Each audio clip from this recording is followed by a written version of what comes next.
how to transfer funds to your bank account, or basically how to transfer your crypto from Bitget wallet to your bank account. So first thing you want to do is choose a cryptocurrency exchange, and then transferring your crypto to your bank account is very simple. Simply just choose like exchanges like your cryptocurrency within the funds directly to your bank account.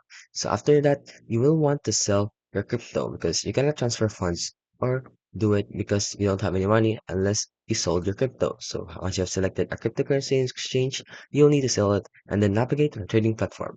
Now from there, you'll be able to click withdraw on the app itself. So simply just click the withdraw funds button on the app and then simply just copy the wallet addresses, add the payment methods, add the transactions, add the bank account details, and then lastly, verify the transaction. So and then after that, you can just monitor directly. Wait for a few days or business days to reach your bank account, and you will receive an email confirmation or notifications once transfer is initiated.